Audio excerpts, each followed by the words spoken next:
Hello friends, welcome to my channel KYP smart office courses. इस channel के माध्यम से आज हम सीखेंगे वर्डपैड स्टार्ट करना और वर्डपैड पे काम करना। उससे पहले मैं बता दूं कि अगर आप इस चैनल पे नए हैं तो इस चैनल को आप लाइक करें, सब्सक्राइब करें और बेल बटन को दबाएं ताकि आपको कोई भी नए वीडियो से आप चूक ना जाए, उसे छूटे नहीं, ताकि उससे को लेटेस्ट अपडेट आपको मिलता रहे। चलिए आज इसका टॉपिक हम स्टार्ट करते हैं इस चैनल के माध्यम से। उससे पहले मैं अपना नाम बता देना चाहता हूँ। मेरा नाम सुभाष कुमार हुआ। मैं श्योर BSTC का LF हूँ, लर्निंग फैसिलिटेटर। चलिए आज का टॉपिक स्टार्ट करते हैं वर्डपैड। तो वर्डपैड पहले हम सीखेंगे स्टार्ट करना, जो कि चलिए स्टार्ट बटन में जाते हैं और हम यहाँ पे वर्डपैड लिख करके सर्च कर लेते हैं, WORD वर्डपैड, और यहाँ पे क्लिक करते हैं। उसके बाद आता है मेरा वर्डपैड पेज खुल गया है, नया पेज। इसमें हम पहला टॉपिक देना चाहेंगे फाइल मेनू, जो कि फाइल मेनू में हम लोग नोटपैड तो पिछले क्लास में पढ़ चुके हैं। नोटपैड में न्यू, ओपन, सेव एज और print page setup.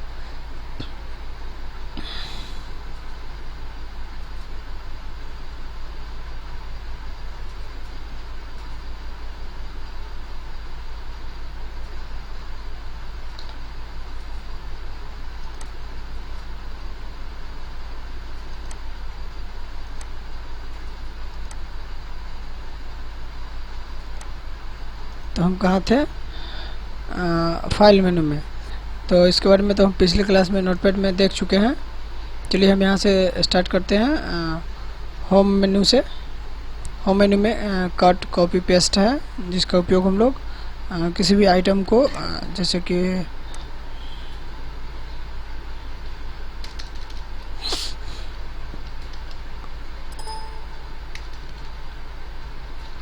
Good boy always doing your work। चलिए, तो मान लिए इस वर्ड को कहीं दूसरी जगह कॉपी करना है, तो इसके माध्यम से हम कॉपी करते हैं और दूसरी जगह पे पेस्ट करते हैं। तो इस पेस्ट का उपयोग करते हैं। और इसी में अगर इस वर्ड को कट करते हैं तो यहाँ से ये हट जाता है और दूसरे जगह पेस्ट करने के लिए क्लिपबोर्ड में, यानी क्लिपबोर्ड में सेव हो जाता है, ताकि हम दूसरी जगह पेस्ट कर सकें। चलिए आते हैं अगला फ़ॉन्ट ग्रुप। फ़ॉन्ट ग्रुप में हम देखेंगे कि ये फ़ॉन्ट नेम है, ये फ़ॉन्ट साइज है, ये ग्रो फ़ॉन्ट है, ये श्रिंक फ़ॉन्ट है। मतलब फ़ॉन्ट साइज ही इसका बढ़ता है, एक एक करके इसे बढ़ाया जाता है ग्रो फ़ॉन्ट से, और एक एक करके घटाया जाता है।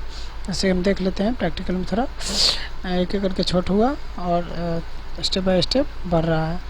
उसी तरह से यहाँ पे एक बार में क्लिक करके बड़ा छोटा साइज कर सकते हैं, और इससे हम फ़ॉन्ट चेंज कर सकते हैं। जैसे कि कलवेरी फ़ॉन्ट होता है, एरियल फ़ॉन्ट होता है, बोर्डनी एम्प्टी होता है, बुक एंटिक्वा है, बुकमैन ओल्ड स्टाइल है। ये सब आपका फ़ॉन्ट नेम होता है। चलिए अगला देखते हैं। ये बोल्ड होता है, जिससे अक्षर थोड़ा सा मोटा और गहरा दिखता है। उसके बाद आता है इटैलिक। ये इससे अक्षर थोड़ा सा तिरछा और सुंदर दिखता है, जो राइटिंग मोड में ही होता है। उसके बाद ये अंडरलाइन है। ये शब्द के नीचे एक लाइन देता है, जो कि शब्दों को घेरता है, अंडरलाइन। चलिए अगला स्ट्राइक थ्रू है। स्ट्राइक थ्रू का काम है शब्द के बीचों बीच काटता है एक लाइन दे करके। उसके बाद इसको बोलते हैं सब स्क्रिप्ट और इसको सुपर स्क्रिप्ट। सब स्क्रिप्ट का नॉर्मली काम है शब्द को छोटा, यानी कि जैसे A² B² लिखा जाता है, उसी तरह CO2 भी लिखा जाता है, यानी कि रासायनिक सूत्र CO2। तो इस शब्द को अगर हम छोटा करना चाहें, सॉरी पहले बड़ा कर देते हैं, तो CO2 को हम अक्सर रासायनिक सूत्र में नीचे लिखते हैं, ऑक्सीजन का 2 हिस्सा और कार्बन का 1 हिस्सा। तो 2 को सिलेक्ट करने के बाद सब स्क्रिप्ट पे क्लिक करते हैं तो ये छोटा हो जाता है। और उसके बाद जब हमको इसी को अगर बड़ा लिखना है, यानी ए स्क्वायर में लिखना है, ए स्क्वायर, तो यहाँ पे तो 2 दिख रहा है ना,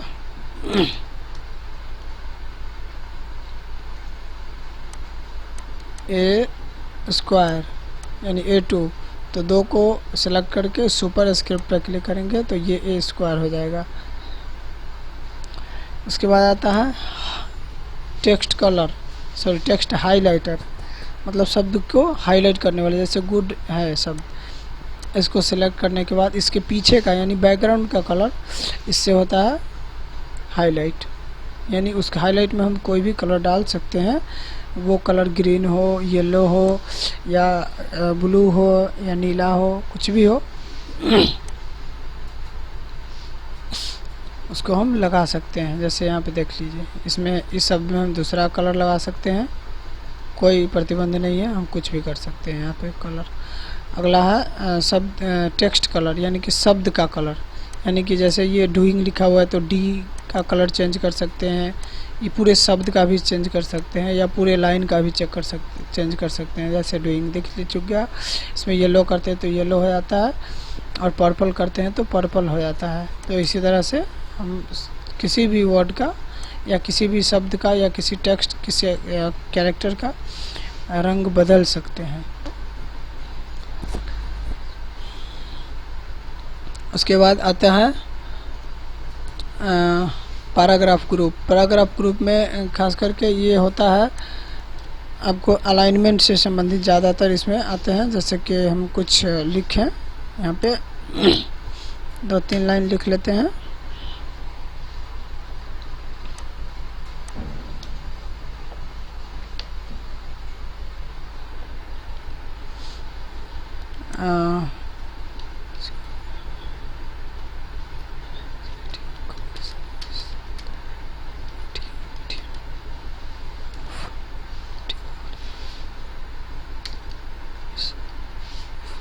ट्रांसफर ऑफ स्पीच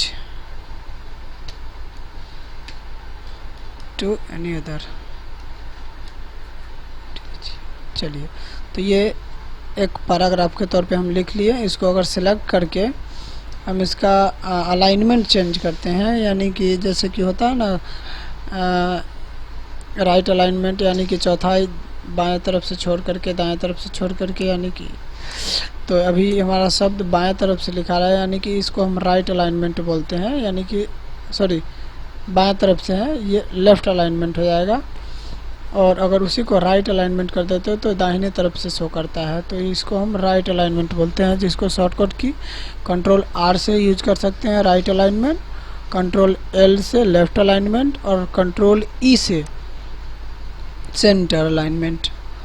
उसी तरह ये जस्टिफाई होता है, ये शब्द को जस्टिफाई करता है, यानी कि राइट और लेफ़्ट दोनों को एक समान चौथाई देता है, यानी अलाइनमेंट छोड़ता है। इसका शॉर्टकट की होता है Ctrl+J।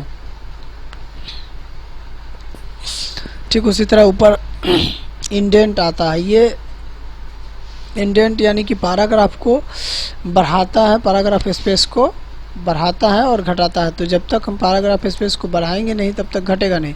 तो जैसे इस तरह हम घटा रहे हैं तो नहीं घट रहा है, ये डिक्रीज इंडेंट है, और ये इंक्रीज इंडेंट है। तो हम डिक्रीज करने के लिए पहले इंक्रीज करना होता है, उसके बाद डिक्रीज।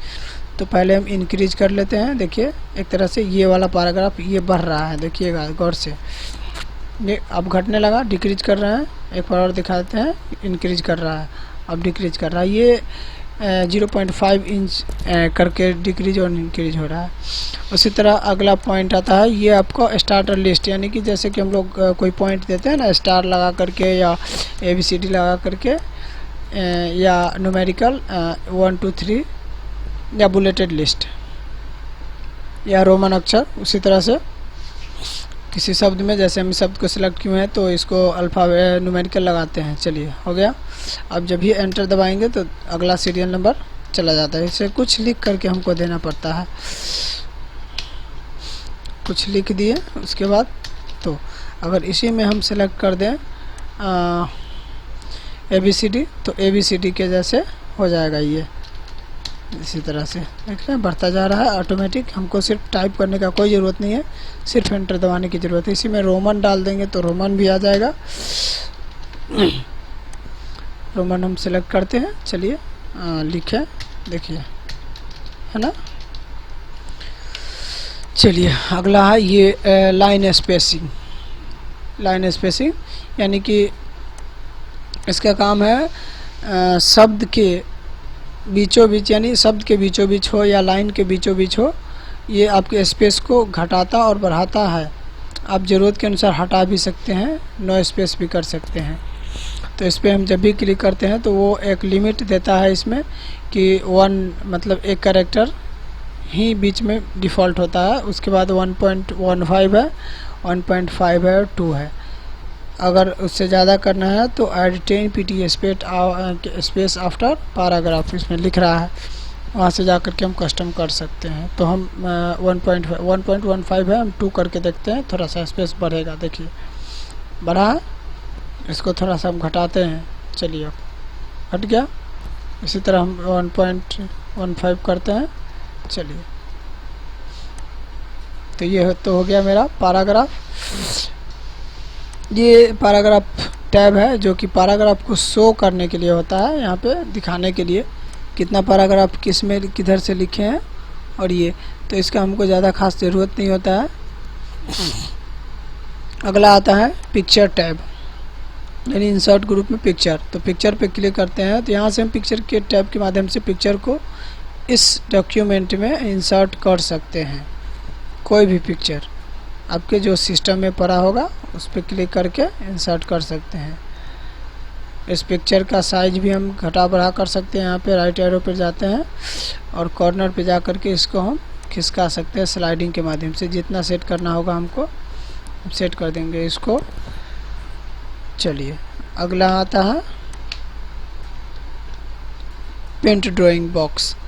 चलिए पेंट ड्राइंग बॉक्स से यहाँ से क्या करते हैं कि यहाँ से हम डायरेक्ट पेंट एप्लीकेशन खोल सकते हैं, क्योंकि जो फ़ोटो हम इंसर्ट करते हैं उस पे काम करने के लिए पेंट ड्राइंग बॉक्स खोला जाता है।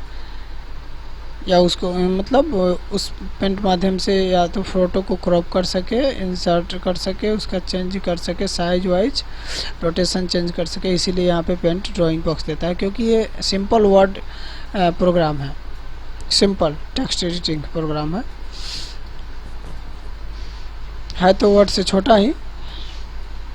चलिए उसके बाद अगला है डेट एंड टाइम। यहाँ पे डेट एंड टाइम इस टैब के माध्यम से हम डेट फॉर्मेट मतलब बदल बदल करके हम इसमें इंसर्ट कर सकते हैं, जो कि इस तरह है। हम इस पर डेट क्लिक करके देखते हैं, देखिए इसमें बहुत सारा डिफ़ॉल्ट डाला हुआ है फॉर्मेट, जैसे कि पहले मंथ है, उसके बाद डे है, उसके बाद ईयर है, फिर मंथ डे ईयर, यानी कि इसमें हो गया कि 2020 था, इसमें सिर्फ 20 है। उसी तरह कर करके एक एक करके आपको इसमें फॉर्मेट दिया गया हुआ है। जो हमको फॉर्मेट अच्छा लगेगा उसको हम क्लिक करके इंसर्ट कर सकते हैं। या इसका शॉर्टकट की भी होता है, आप F5 के माध्यम से नहीं सॉरी वो नोटपैड में। चलिए अगला फाइंड है। जैसे कि हमने नोटपैड में बताया था, किसी वर्ड को खोजने के लिए फाइंड ऑप्शन का उपयोग करना होता है।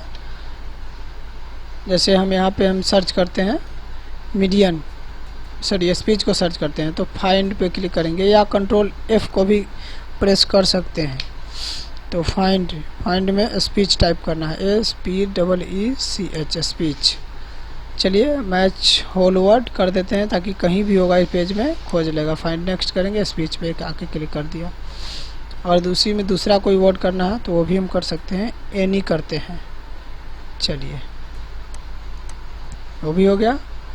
अगला है रिप्लेस, यानी कि हम रिप्लेस करने का मतलब है पुराने वर्ड के साथ नया वर्ड नए वर्ड के साथ पुराने वर्ड को रिप्लेस करना, यानी बदलना। पुराना वर्ड अगर कोई गलत है तो उसको हम नए वर्ड के रूप में उसको बदल सकते हैं। जैसे एनी को हमको एनीथिंग करते हैं। चलिए ऊपर वाले में पहले तो रिप्लेस टैब पे क्लिक करेंगे या कंट्रोल एच पे, तो एनी ऊपर वाले में फाइंड व्हाट में एनी डालेंगे, उसके बाद रिप्लेस विथ मतलब एनी को क्या बनाना है, तो एनीथिंग करना है, एनीथिंग करना है।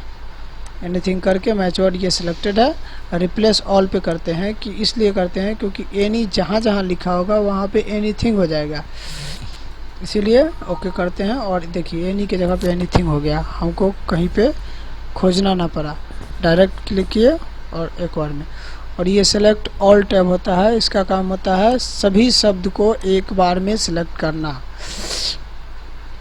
या आप शॉर्टकट की का भी उपयोग कर सकते हैं कंट्रोल ए दबा करके। चलो तो आज के लिए हम इतना ही रखेंगे।